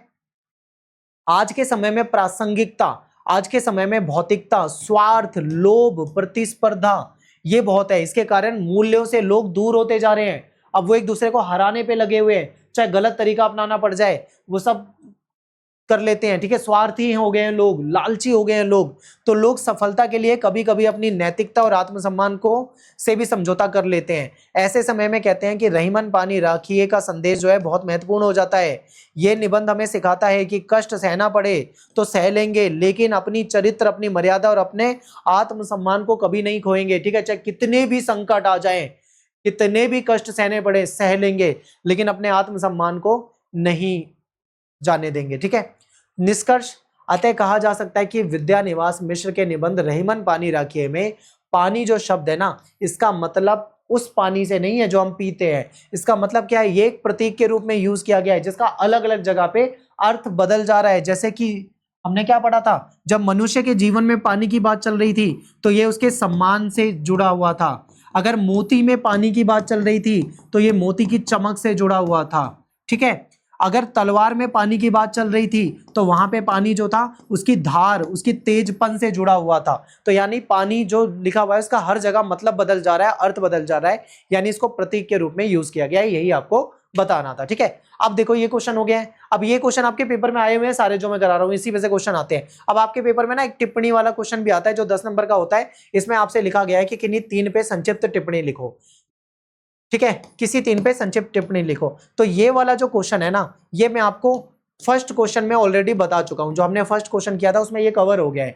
फिर परशुराम संवाद, इसको कवर कर देता हूं, ठीक है। फिर रश्मि रथी में जो कर्ण का चरित्र बता रखा है इसको कवर कर दूंगा और आगे देखते हैं हम क्वेश्चन को। तो देखिए परशुराम संवाद जो है, इसमें हमें रामचरितमानस का जो बाल कांड है वहां पे हमें देखने को मिलता है, ठीक है। इसमें भगवान राम, लक्ष्मण और परशुराम, इन तीनों के बीच में जो संवाद होता है उसका हमें वर्णन मिलता है, ठीक है। इसमें उनके सांस्कृतिक मूल्य और आदर्शों का चित्रण देखने को मिलता है। इसमें हमारी जो संस्कृति है, हमारा जो समाज है, उसमें मर्यादा, विनम्रता, क्रोध, शिष्टाचार, ये सारी चीजें आपको देखने को मिलती है, ठीक है। तो ये पूरा का पूरा जो दृश्य है ये आपको इसमें देखने को मिलेगा। एक तरफ लक्ष्मण जो है वो क्रोध में आकर ही परशुराम के जवाब देते हैं, तो दूसरी तरफ राम जो है वो विनम्र होकर उनसे बातें करते हैं, ठीक है। तो चलिए समझते हैं पूरी स्टोरी, आखिर ये पूरा मतलब प्रसंग क्या है। तो प्रसंग है जब जनकपुर में माता सीता का स्वयंवर चल रहा था। तो स्वयंवर के समय भगवान राम ने शिव धनुष जो था उसमें प्रत्यंशा चढ़ाते वक्त उनसे टूट जाता है, ठीक है, यानी वो धनुष तोड़ दिया। तो शिव धनुष भगवान शिव से जुड़ा हुआ था और परशुराम जी जो थे वो भगवान शिव के भक्त थे। जब उनको पता लगता है कि ऐसा ऐसा हो चुका है तो वो गुस्से में आ जाते हैं और बहुत ही गुस्से में तमतमाते हुए पहुंचते हैं जनकपुर। उनका सामना होता है राम और लक्ष्मण से, ठीक है। तो फिर उनके बीच में होता है संवाद यानी डायलॉग्स, बातचीत होती है। तो लक्ष्मण का क्रोध और राम की विनम्रता आपको यहाँ पे देखने को मिलती है। परशुराम का क्रोध, परशुराम जो थे वो भगवान शिव के परम भक्त थे। अब जब उनको पता चला कि भाई शिव धनुषी तोड़ दिया गया है तो जाहिर सी बात है उनकी धार्मिक जो भावना थी, आस्था थी, उसको ठेस पहुंची और वो अपने आराध्य का अपमान मान लेते हैं कि भाई उनके भगवान शिव का अपमान कर दिया है ये तो। इसलिए वो सभा में आते हैं क्रोधित होकर और पूछते हैं कि धनुष जो है किसने तोड़ा है। उनका क्रोध जो था वो तत्कालीन धार्मिक आस्था यानी उस समय जो धार्मिक आस्था थी उससे जुड़ा था और गुरु भक्ति की परंपरा को दिखाता है, ठीक है। परशुराम का चरित्र जो है इसमें दिखाया गया वो बहुत तेज है, उनके अंदर तेज है, क्रोध है, तपस्या है, तपस्वी हैं वो, ठीक है, वीर व्यक्ति हैं, ऐसा इनको दिखाया गया है। लक्ष्मण का स्वाभिमान, लक्ष्मण जो है वो बहुत ही तेजस्वी हैं, स्वाभिमानी हैं और परशुराम के क्रोध से डरते नहीं हैं बल्कि व्यंग पूर्वक उनको उत्तर देते हैं। वो कहते हैं कि बचपन में उन्होंने कई धनुष तोड़ दिए तो उस समय तो परशुराम जी ने क्रोध नहीं किया, फिर इस धनुष पर इतनी ममता क्यों है, क्यों आपको इस धनुष को लेकर इतनी तकलीफ हुई। इससे लक्ष्मण का वीर स्वभाव पता लगता है कि वो डर नहीं रहे बिल्कुल भी, साहस दिखता है, अपने बड़े भाई राम के प्रति उनके मन में प्रेम दिखता है, ठीक है। फिर राम की विनम्रता भी दिखेगी, मर्यादा दिखेगी। लक्ष्मण के विपरीत जहां लक्ष्मण उनको व्यंग पूर्वक भाषा में उनसे बात कर रहे हैं, गुस्से में उनको जवाब दे रहे हैं, वहीं पे राम जो होते हैं वो बहुत प्यार से बात करते हैं, यानी बहुत ही विनम्रता से, बहुत ही मर्यादा से, सहिष्णु होकर उनसे बात करते हैं, ठीक है। वो परशुराम के क्रोध को शांत करने का प्रयास करते हैं। राम जानते हैं कि परशुराम जो है एक बहुत महान ऋषि है, तपस्वी हैं, इसलिए वो उनसे आदर पूर्वक बात करते हैं। यही राम का महान चरित्र है, वो शक्ति रखते हुए भी अहंकार नहीं करते, यानी ताकतवर बहुत है। राम जो है बहुत ही ताकतवर है लेकिन इतनी ताकत होने के बाद भी उनके अंदर अहंकार नहीं है, घमंड नहीं है, ठीक है। सांस्कृतिक मूल्य, परशुराम संवाद में भारतीय संस्कृति के कई मूल्य दिखाई देते हैं। बड़ों का सम्मान, धर्म के प्रति आस्था, गुरु भक्ति, संयम, धैर्य, मर्यादा, ये सब दिखती है क्योंकि जब परशुराम आते हैं तो वो उनका बड़े होने के नाते उनका सम्मान करते हैं, धर्म के प्रति उनकी आस्था भी है, गुरु भक्ति, उनको गुरु की तरह मानते हैं, ठीक है, संयम भी है, धैर्य भी है, ये सब देखने को मिलता है। तो दूसरी तरफ लक्ष्मण का तेज स्वभाव, राम की सहनशीलता, शालीनता, ये मिलकर उनको देखने को मिलता है, ठीक है। भारतीय संस्कृति में वीरता के साथ साथ विनम्रता भी जरूरी है, केवल शक्ति काफी नहीं है, शक्ति के साथ संयम भी होना चाहिए। अगर मान लो कोई शक्ति किसी के पास बहुत है, संयम नहीं है, तो वो लोगों को मारता पीटता चलेगा, तो ये चीज यहाँ पे नहीं है, ठीक है। फिर राम और परशुराम का मिलन, अंत में परशुराम भगवान राम की दिव्यता को पहचान लेते हैं, उनको ज्ञान हो जाता है, फिर उनका क्रोध शांत हो जाता है जब वो राम को पहचान लेते हैं और ये घटना यानी अहंकार शांत हो जाता है, क्रोध शांत हो जाता है। ये सत्य की पहचान का प्रतीक है, यानी जब किसी तपस्वी को, ठीक है, यानी जब परशुराम जैसे महान तपस्वी को सत्य का ज्ञान हो जाता है, सत्य की पहचान हो जाती है, तो वो भी अपना क्रोध छोड़ देते हैं, ठीक है। निष्कर्ष में आपको बताना है कि परशुराम संवाद केवल क्रोध या फिर उत्तर और प्रतिउत्तर का प्रसंग नहीं है, इसमें भारतीय संस्कृति, हमारा जो सांस्कृतिक मूल्य है वो भी देखने को मिलता है। इसमें आपको क्रोध भी देखने को मिलेगा, संयम भी देखने को मिलेगा, शालीनता भी देखने को मिलेगी, ठीक है, साहस भी देखने को मिलेगा, अहंकार भी देखने को मिलेगा, अहंकार का टूटना भी देखने को मिलेगा, ये सब आपको देखने को मिलता है, ठीक है। तो यहाँ पे अपना ये जो प्रसंग है ये खत्म हो जाता है। अब हम बात करेंगे रश्मि रथी। रश्मि रथी में कर्ण का जो डिस्कशन किया गया है उसको यहाँ पे हम देखने वाले हैं। तो देखिए रामधारी सिंह दिनकर जी जो है इन्होंने रश्मि रथी लिखी है, ठीक है, और ये ऐसा काव्य है जो आपको बिल्कुल मतलब जोश से भर देगा। कर्ण के बारे में ये काव्य है और इसमें महाभारत के महान योद्धा कर्ण को नायक के रूप में बताया गया है। रश्मि रथी का अर्थ जो है वो, इसका अर्थ होता है सूर्य का सारथी, ठीक है। इसमें सूर्यपुत्र कर्ण के चरित्र के बारे में उसके सभी पक्ष का चित्रण किया गया है। दिनकर ने कर्ण को केवल महाभारत का पात्र ना मानकर नैतिकता का, वीरता का और विश्वसनीयता की दृष्टि से भी बहुत महत्वपूर्ण माना है, ठीक है। फिर जन्म से अपमानित लेकिन महान व्यक्तित्व, कर्ण का जन्म जो होता है वो कुंती से होता है लेकिन सामाजिक कारणों से उसे त्याग दिया गया है। उसका पालन पोषण जो है वो अधिरथ और राधा ने किया था, ठीक है। समाज उसे बार बार सूत पुत्र कहकर अपमानित करता है, यानी उसको उसकी बेइज्जती करता है। जन्म के कारण उसे वो सम्मान नहीं मिला जिसका वो अधिकारी होता है। फिर भी कर्ण ने अपने परिश्रम, अपनी प्रतिभा और अपने साहस से स्वयं को एक महान योद्धा बनाया। यानी इतना अपमानित किया गया लेकिन कर्ण झुका नहीं किसी के सामने। उसने बहुत मेहनत करी, अपने उसके अंदर टैलेंट तो था ही, अपने साहस से उसने अपने आप को एक महान योद्धा बना लिया। वीरता और शौर्य का प्रतीक, ठीक है। कर्ण का चरित्र जो है वो वीरता से भरा हुआ है। याद रखना, कर्ण का चरित्र जो है वो वीरता से भरा हुआ है। वो अद्भुत धनुर्धर, वो धनुष चलाना जाता है, धनुष चलाना अच्छे से जानता है, महान योद्धा था और युद्ध भूमि में कभी भी डरता नहीं था। कर्ण अपने शौर्य और वीरता से महाभारत युद्ध में महत्वपूर्ण भूमिका निभाता है, ठीक है। उसकी वीरता जो है वो जन्म या कुल पे आधारित नहीं है, बल्कि उसने परिश्रम से, अभ्यास से और आत्मविश्वास के द्वारा मतलब ये चीजें प्राप्त की है, ठीक है। नेक्स्ट है दानवीर कर्ण। कर्ण जो है सबसे प्रसिद्ध उसका जो गुण है वो है दानशील होना, ठीक है। उसका स्वभाव जो है वो दानी वाला स्वभाव है। वो कभी किसी याचक को खाली हाथ नहीं लौटाता। कोई उससे कुछ मांगने आता है तो कभी खाली हाथ उसको लौटने नहीं देता। इंद्र ने ब्राह्मण का रूप धारण करके उससे कवच कुंडल मांगे, कर्ण भी, ठीक है, फिर भी कर्ण ने क्या करा, बिना संकोच के उनको दान कर दिया। ये घटना कर्ण के त्याग, उनकी उदारता और उनके वचन पालन को दिखाती है, इसलिए कर्ण को दानवीर कर्ण कहा गया है, ठीक है। फिर मित्रता का आदर्श। कर्ण का चरित्र जो है एक महत्वपूर्ण पक्ष उसकी दोस्ती यानी उसकी मित्रता है। दुर्योधन ने कर्ण को सम्मान दिया, ठीक है, अंग देश का राजा बना दिया। कर्ण ने इस उपकार को जीवन भर नहीं भुलाया। वो जानता था कि दुर्योधन का पक्ष पूरी तरीके से धर्म संगत नहीं है, ठीक है, फिर भी अपने मित्र धर्म निभाने के लिए अंत तक वो उसके साथ रहता है। कर्ण जो है दुर्योधन का साथ नहीं छोड़ने का निर्णय लेता है और ये उसकी कृतज्ञता को दिखाता है, उसकी निष्ठा को दिखाता है कि उसने उसके दोस्त को कुछ दिया तो उसको अपने ऊपर एहसान मानता है, उसको भूलता नहीं है, ठीक है। फिर सामाजिक अन्याय का शिकार। कर्ण का जीवन जो है सामाजिक भेदभाव का उदाहरण है। वो योग्य था परंतु समाज ने उसे जन्म और जाति के आधार पर नीचा माना। द्रोणाचार्य और परशुराम जैसे गुरु भी उसके साथ सामाजिक दृष्टि से भेदभाव करते दिखाई देते हैं। कर्ण का चरित्र पे ये प्रश्न उठता है कि मनुष्य का मूल्य जन्म से नहीं बल्कि गुण और उसके कर्म से होना चाहिए, ठीक है। तो ये दृष्टि रश्मि रथी में सामाजिक समानता का संदेश देती है कि हमें क्या करना चाहिए, किसी के जन्म के आधार पे नहीं बल्कि इसके गुणों के आधार पे उसको मानना चाहिए, ठीक है। आत्मसम्मान और स्वाभिमान। कर्ण का गहरा आत्मसम्मान था। वो अपमान सहता है लेकिन टूटता कभी नहीं है, ठीक है। वो अपने बल पे, अपनी प्रतिभा से समाज में अपना नाम बनाता है, अपना स्थान बनाना चाहता है। वो किसी के सामने दया का पात्र बनकर जीवन नहीं जीना चाहता। उसका स्वाभिमान जो है उसके संघर्ष को शक्ति देता है। कर्ण का ये गुण जो है उसके सामान्य व्यक्ति से महान जो चरित्र है उसको बना देता है। करुणा और त्रासदीपूर्ण चरित्र। कर्ण का जीवन जो है करुणा और संघर्ष से भरा हुआ है। जन्म से ही संकटों से घिरा है। उसे माँ का स्नेह नहीं मिला, समाज ने उसे सम्मान नहीं दिया, जीवन भर अपनी पहचान के लिए संघर्ष किया उसने। जब उसे पता चलता है कि वो पांडवों का भाई है तब भी वो दुर्योधन का साथ नहीं छोड़ता। ये स्थिति उसके चरित्र को और उसके करुण, ठीक है, तथा महान स्वभाव को कहीं ना कहीं बढ़ाती है। फिर नैतिक द्वंद्व वाला पात्र। कर्ण पूरी तरीके से खलनायक नहीं है।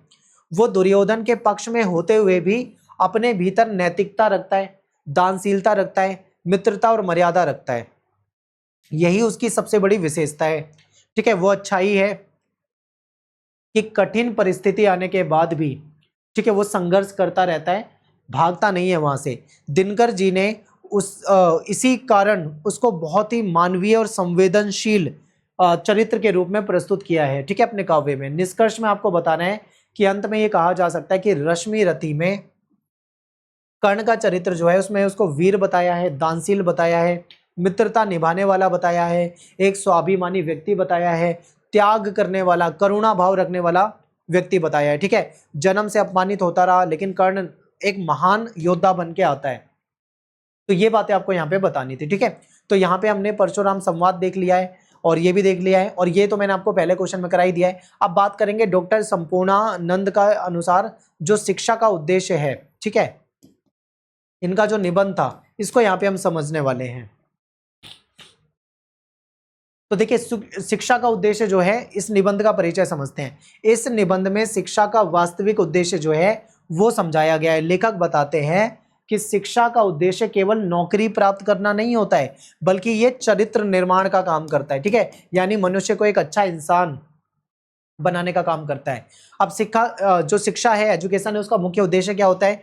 ज्ञान प्राप्त करना, यानी शिक्षा से व्यक्ति समझदार बनता है, अच्छे चरित्र, ठीक है, अच्छा चरित्र उसको शिक्षा के माध्यम से मिलेगा, बड़ा लक्ष्य हासिल करेगा, समाज के लिए एक अच्छा इंसान बन पाएगा। चरित्र निर्माण यानी देश सेवा, शिक्षित व्यक्ति को समाज और देश के लिए काम करना चाहिए। नैतिक विकास यानी शिक्षा मनुष्य को अच्छे संस्कार देती है, उसके अंदर नैतिकता का विकास करती है। मुख्य भारतीय मूल्य क्या है शिक्षा के? शिक्षा से मनुष्य को अनुशासन सीखने को मिलता है, नैतिकता का भाव उसके अंदर आता है, जिम्मेदार वो बनता है, ठीक है, सेवा भावना उसके अंदर जगती है, आत्मनिर्भरता उसके अंदर आती है। ठीक है, तो ये सारे मूल्य हैं जो शिक्षा से मिलते हैं। इसका मुख्य संदेश क्या है? शिक्षा व्यक्ति का सर्वांगीण विकास करता है, यानी हर तरह का विकास, जिसमें सामाजिक विकास, सांस्कृतिक विकास, ठीक है, शारीरिक विकास, हर तरह का विकास उसका होता है, बौद्धिक विकास। फिर सच्ची शिक्षा वही होती है जो हमको अच्छे संस्कार दे। तो यहाँ पे अपना ये हो जाता है। लास्ट में है आहुति कहानी। आहुति कहानी जो है प्रेमचंद की है, इसकी सार को समझेंगे। ठीक है, तो देखिए प्रस्तावना। आहुति जो है प्रेमचंद की बहुत ही प्रसिद्ध कहानी है।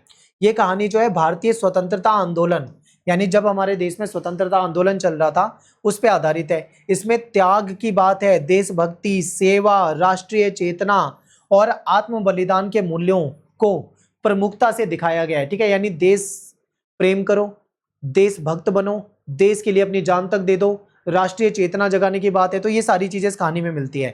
इस कहानी का जो कथानक है यानी कंटेंट है, वो विश्वविद्यालय में पढ़ने वाले दो छात्र, एक का नाम है आनंद, एक का नाम है विशंबर। ठीक है, इनकी मित्र के रूप में है रूपमणि, इनके माध्यम से आगे बढ़ता है। यानी ये तीन कैरेक्टर हैं, इनके माध्यम से ये कहानी जो है आगे बढ़ती है। अब थोड़ा सा इसका कंटेंट समझते हैं कि इसमें मेन कथानक क्या है, कहानी में क्या बातें हैं। तो कहानी में आनंद, ठीक है, और दूसरा है विशंबर, यानी आनंद और विशंबर जो है दोनों स्टूडेंट हैं। आनंद जो है वो धन और बुद्धि दोनों से संपन्न है, यानी इसके पास बहुत पैसा है और बुद्धिमान तो वो है ही। लेकिन जो विशंबर है वो बेचारा गरीब है, आर्थिक रूप से कमजोर है और साधारण स्थिति का विद्यार्थी है, बहुत ज्यादा इंटेलिजेंट भी नहीं है। उनकी मित्र है रूपमणि। अब उसकी बेचारे की तबीयत खराब है, यानी स्वास्थ्य खराब होने के कारण कॉलेज छोड़ देती है। तो कहानी में मोड़ तब आता है जब विशंबर, यानी जो विशंबर था, जो गरीब था, वो कांग्रेस का वॉलेंटियर बन जाता है और स्वतंत्रता आंदोलन में पार्टिसिपेट करने का डिसीजन लेता है कि भाई मैं अब पार्टिसिपेट करूंगा, स्वतंत्रता आंदोलन में जाऊंगा। आनंद जो है विशंबर के इस निर्णय से खुश नहीं होता। वो उसे समझाने की कोशिश करता है कि आंदोलन में शामिल होने से उसका जो करियर है वो खराब हो जाएगा, वो पढ़ाई नहीं कर पाएगा, करियर और व्यक्तिगत उन्नति को ज्यादा महत्व देता है। ठीक है, लेकिन विशंबर के मन में देश सेवा की भावना जाग चुकी है। वो करियर वरियर को साइड में रखता है, उसे देश सेवा करनी है, देश के लिए जान देनी है, देश को आजाद कराना है, उसके बस मन में ये है। वो व्यक्तिगत सुख सुविधा की अपेक्षा देश के लिए त्याग को बड़ा मानता है। ठीक है, यानी मैं पढ़ूंगा, मुझे नौकरी मिल जाएगी, मेरा जीवन अच्छा चलेगा, यानी व्यक्तिगत सुख को छोड़ देता है। वो देश के लिए, यानी देश के लिए जान तक देने के लिए तैयार होता है। अब विशंबर का त्याग, विशंबर का चरित्र जो है इस कहानी में त्याग वाला चरित्र है। ठीक है, ये देशभक्ति का प्रतीक है। वो गरीब भी है, गरीब होते हुए भी देश की स्वतंत्रता के लिए संघर्ष करना चाहता है। उसका मानना है कि केवल अपने भविष्य की चिंता करना पर्याप्त नहीं है, देश के लिए कुछ करना चाहिए। ठीक है, मनुष्य का कर्तव्य है। विशंबर के त्याग का रूपमणि पर बहुत गहरा प्रभाव पड़ता है और वो भी स्वराज भवन जाने लग जाती है, वो भी प्रभावित हो जाती है। रूपमणि में राष्ट्रीय चेतना, रूपमणि शुरू में केवल एक दर्शक की तरह है, लेकिन विशंबर के त्याग से उसके भीतर राष्ट्रीय चेतना जग जाती है, वो भी देश के लिए कुछ करना चाहती है। वो आनंद से बहस करती है और विशंबर के कार्य को सही बताती है, कि आनंद से खूब बहस करती है कि विशंबर जो कर रहा है वो ठीक है, देश के लिए वो कर रहा है। ठीक है, वो कहती है कि विशंबर ने जो दीपक जलाया है वो मेरे जीते जी बुझने नहीं पाएगा। ये कथन दिखाता है कि रूपमणि भी अब स्वतंत्रता आंदोलन में क्या करना चाहती है, पार्टिसिपेट करना चाहती है, सक्रिय रूप से भाग लेने का निश्चय कर चुकी है। आनंद का नजरिया क्या है?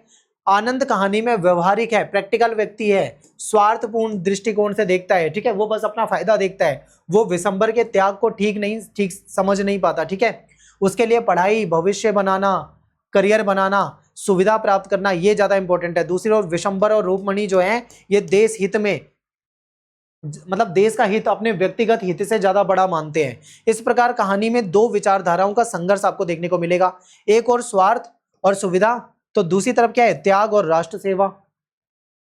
कहानी का संदेश क्या है, यानी आहुति जो कहानी है इसका मेन जो संदेश है वो ये है कि देश की स्वतंत्रता केवल भाषण या इच्छाओं से नहीं मिलती, बल्कि उसके लिए हमको त्याग करना पड़ेगा, बलिदान करना पड़ेगा। ठीक है, ये कहानी बताती है कि प्रेरणा एक व्यक्ति से दूसरे व्यक्ति में फैलती है। जैसे कि उस विशंबर से प्रभावित कौन हो जाती है, रूपमणि हो जाती है। ठीक है, स्वतंत्रता आंदोलन के समय छात्र वर्ग की बड़ी भूमिका थी, स्टूडेंट उसमें जाते थे।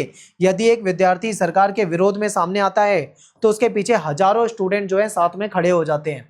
ठीक है, तो एंड में आपको निष्कर्ष बताना है, यानी ये कहानी में क्या बताया गया है कि देशभक्ति जो है वो बहुत इंपॉर्टेंट है, त्याग जो है ये बहुत इंपॉर्टेंट है। ठीक है, विशंबर अपना व्यक्तिगत सुख सुविधा छोड़ देता है और देश के लिए संघर्ष करता है, और रूपमणि को भी प्रभावित करता है, रूपमणि भी उसके साथ शामिल हो जाती है। ठीक है, तो प्रेमचंद ने इस कहानी के माध्यम से राष्ट्र के लिए सच्ची आहुति कही है कि हमें मन, विचार और कर्म से देश के साथ होना चाहिए। ठीक है, देश के लिए काम करना चाहिए, तो यही आहुति कहानी का मेन सार है। अगली हमारी जो कहानी है वो है अमरकांत के द्वारा लिखी गई डिप्टी कलेक्टरी। इसमें जो कैरेक्टर है, चरित्र है, वो है सकलदीप बाबू। यानी सकलदीप बाबू जो है आज के समय में, यानी आज के वर्तमान संदर्भ में इनके चरित्र चित्रण करना है, यानी इनके चरित्र के बारे में बताना है कि आज के समय में भी ऐसा हमारे समाज में कैरेक्टर देखने को मिलता है। ठीक है, तो देखिए अमरकांत जो है हिंदी के एक प्रसिद्ध कहानीकार हैं, कहानी बहुत लिखी है इन्होंने। इनकी ये जो कहानी है डिप्टी कलेक्टरी, इसमें इन्होंने एक मिडिल क्लास फैमिली के बारे में बताया है, उसकी आकांक्षा, उसकी इच्छाओं के बारे में बताया है, उसकी आर्थिक कठिनाइयों के बारे में बताया है। ठीक है, बेरोजगारी के बारे में बताया है, और सरकारी नौकरी के प्रति जो उसका आकर्षण होता है उसका बहुत ही मार्मिक ढंग से प्रस्तुत किया है। अगर आप सही से सीरियस होकर इस कहानी को पढ़ोगे ना, आपको रुला देगी ये कहानी, इमोशनल कर देगी। ठीक है, बहुत ही मार्मिक ढंग से प्रस्तुत किया गया है। एक मिडिल क्लास की, जो मिडिल क्लास फैमिली होती है, उसके दुख दर्द को इसमें दिखाया गया है। ठीक है, तो इस कहानी का जो मेन कैरेक्टर है वो है सकलदीप बाबू, और उसके माध्यम से लेखक ने एक ऐसे पिता के बारे में चित्रण किया है जो आर्थिक तंगी, यानी उसके पास पैसों की प्रॉब्लम है, सामाजिक दबाव, समाज का दबाव है, बेटे के भविष्य की चिंता, ठीक है, इसके बीच में संघर्ष करता है। यानी एक ऐसा पिता जो मिडिल क्लास फैमिली में है, बहुत कम पैसे कमाता है, उस पर समाज का दबाव भी है। ठीक है, बच्चे के भविष्य की चिंता भी करता है और सरकारी नौकरी भी चाहता है बेटे के लिए, तो उसका संघर्ष जो है वो इसके बीच में पिसता हुआ दिखाई देता है। कहानी में सकलदीप बाबू की आर्थिक तंगी और उनके बेटे की नौकरी पाने की जो कोशिश है उसको बहुत ही इमोशनल तरीके से प्रस्तुत किया गया है। ठीक है, अब सकलदीप बाबू जो है इसका परिचय, यानी ये जो सकलदीप बाबू हैं एक साधारण मध्यम वर्गीय व्यक्ति हैं। ये परिवार के मुखिया हैं और सीमित आय में घर चलाते हैं। इनकी पत्नी का नाम जो है जमुना है, इनका बेटा जो है उसका नाम है नारायण। ठीक है, पत्नी का नाम क्या है, जमुना, और बेटे का नाम है नारायण। तो ये कहानी जो है ये नारायण की है कि नारायण डिप्टी कलेक्टर बनना चाहता है। ठीक है, पिता उसके लिए कितनी मेहनत करता है। फिर नारायण जो है डिप्टी कलेक्टर बनने की परीक्षा देना चाहता है, लेकिन कई परीक्षाओं में वो फेल हो चुका है, बार बार पेपर देता है, फेल हो जाता है। फिर वो तीसरी बार परीक्षा देने की इच्छा रखता है कि भाई वो चाहता है कि मैं एक बार और परीक्षा दूं। अब डिप्टी कलेक्टरी पद जो है अधिक खाली होने के कारण, यानी बहुत सारी पोस्ट है वो खाली है, तो नारायण एक बार फिर से अपनी किस्मत को आजमाना चाहता है। आर्थिक तंगी से परेशान पिता, यानी जो सकलदीप बाबू हैं, जो नारायण के पिता हैं, इनका सबसे बड़ा संघर्ष जो है वो आर्थिक है, पैसों की दिक्कत है। वो इतने सक्षम नहीं है, इतना पैसा नहीं कमाते कि बार बार बेटे की परीक्षा की फीस दे सके, ठीक है, तैयारी का खर्चा उठा सकें।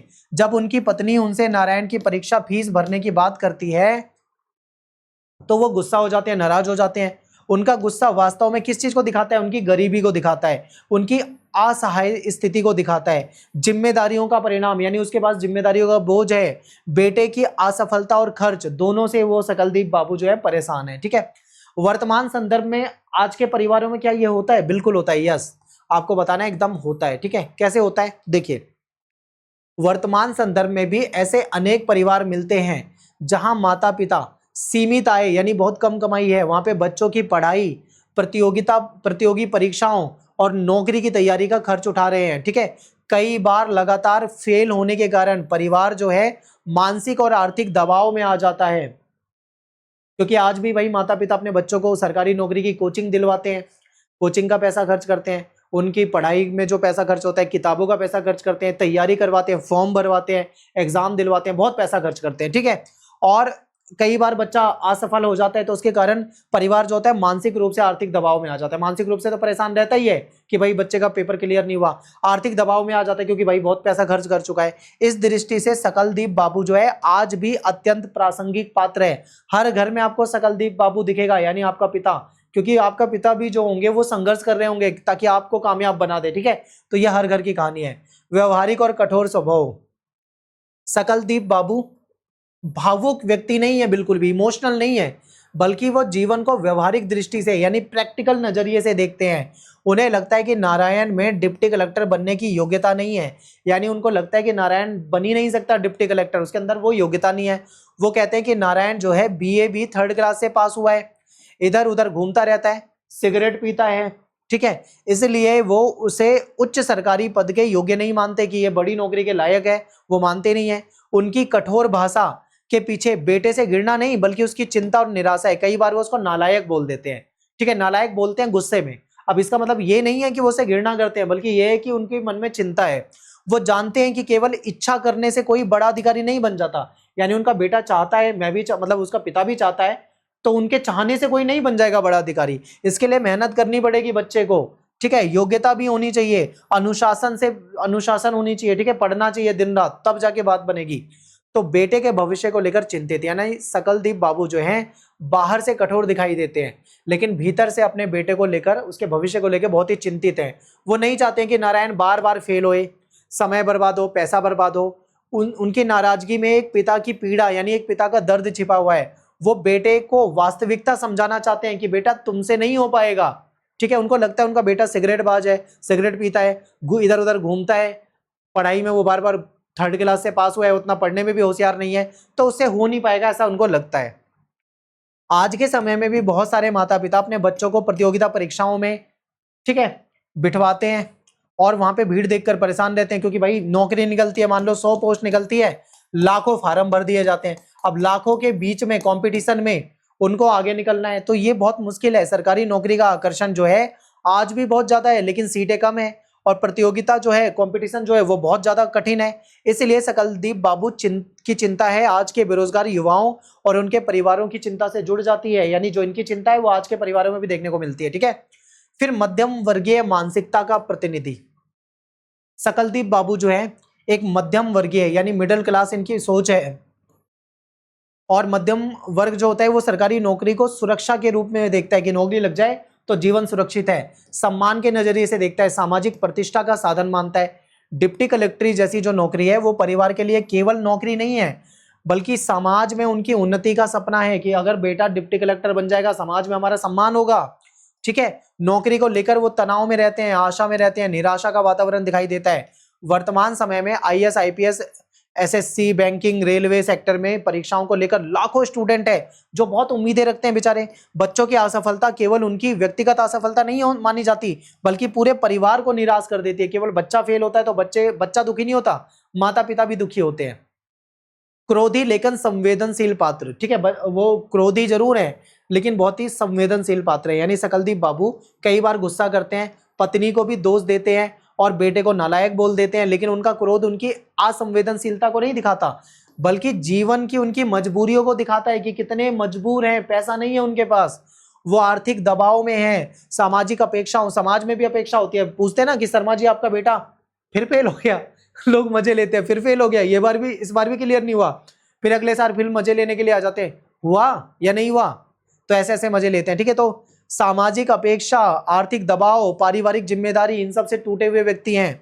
उनके चरित्र में कठोरता और करुणा दोनों आपको साथ साथ देखने को मिलता है, ठीक है। वर्तमान संदर्भ में महत्व, आज के समय में सकलदीप बाबू का चरित्र जो है और अधिक प्रासंगिक हो चुका है, क्योंकि आज लाखों की संख्या में युवा जो है वो नौकरी की तैयारी करते हैं, परिवार अपनी बचत करता है और अपनी समय और आशाएं बच्चों पे लगा देता है। कई बार युवाओं की तैयारी लंबी चलती है, 4 साल, 5 साल, 6 साल, 7 साल तक तैयारी करते हैं, लेकिन फिर भी सफलता नहीं मिलती। इससे घरों में तनाव बढ़ता है, निराशा आती है, आपसी टकराव पैदा होता है। सकलदीप बाबू हमें ये सोचने पे मजबूर करते हैं कि केवल सरकारी नौकरी को जीवन का अंतिम लक्ष्य मान लेना उचित नहीं है। युवाओं को अपनी क्षमता, रुचि और वास्तविक स्थिति के अनुसार आगे बढ़ना चाहिए। ठीक है, माता पिता को भी बच्चों पे दबाव डालने के बजाय संतुलित मार्गदर्शन देना चाहिए, ये हमें पता लगता है। निष्कर्ष, अंत में ये कहा जा सकता है कि सकलदीप बाबू डिप्टी कलेक्टर कहानी के अत्यंत यथार्थवादी प्रभावशाली पात्र हैं, क्योंकि ऐसा हर पिता होता है, अपने बच्चों के लिए बहुत मेहनत करता है, खूब मेहनत करके पैसे कमाता है, बहुत उम्मीदों से उस पर पैसा लगाता है, लेकिन बच्चे अगर सफल नहीं हो पाते तो बहुत दुखी होते हैं। ठीक है, तो वो एक ऐसे मिडिल क्लास फैमिली में एक पिता हैं जो आर्थिक तंगी और बेटे की असफलता, सरकारी नौकरी के आकर्षण और पारिवारिक जिम्मेदारियों के बीच में संघर्ष करते हैं। ठीक है, उनका कठोर व्यवहार जो है उनकी चिंता और उनकी व्यवस्था और उनके जीवन संघर्ष को दिखाती है। और वर्तमान संदर्भ में देखें तो सकलदीप बाबू लाखों भारतीय माता पिताओं का प्रतिनिधित्व करते हैं आज के समय में, जो बच्चों के भविष्य के लिए को लेकर चिंतित रहते हैं। वो चाहते हैं कि उनके बच्चों की सरकारी नौकरी लग जाए। ठीक है, तो यहाँ पे अपना ये चैप्टर खत्म हो जाता है, सॉरी मतलब ये आपका वीडियो कंप्लीट हो जाता है। ठीक है, इसमें सभी चैप्टर, सभी यूनिट के मैंने इंपॉर्टेंट क्वेश्चन आपको करा दिए हैं। और आप मुझे इंस्टाग्राम पे फॉलो कर सकते हो, एकलव्य स्टडी पॉइंट, ये मेरा यूजर नेम है। कुछ पूछना है तो आप मुझे मैसेज कर सकते हो, वहाँ पे मेरा नाम सत्येंद्र प्रताप है। ठीक है, और आई होप आपको अच्छे से समझ में आया होगा। मैं आपसे रिक्वेस्ट यही करूंगा कि आपको जो पहली वीडियो है, जो मैंने समरी वाली वीडियो बनाई है, वीडियो 1, उसको जरूर देखना है ताकि आपको अच्छे से सारी चीजें समझ में आ जाए। और इस वीडियो को देखकर जाना है दूसरी वीडियो को, ताकि सारे इंपॉर्टेंट क्वेश्चन आपके कवर हो जाए। ठीक है, थैंक्स फॉर वॉचिंग। सब्सक्राइब करें आप हमारे चैनल को और ज्यादा से ज्यादा शेयर करें अपने दोस्तों में। वीडियो को लाइक कर दो और कमेंट करें। ठीक है, मुझे बस आपसे एक ही चीज चाहिए, वीडियो को लाइक कर दो और कमेंट कर दो, बस इतना। कमेंट हर बच्चा करके जाए। मिलते हैं नेक्स्ट वीडियो में। Thanks for watching. जय हिंद, जय भारत।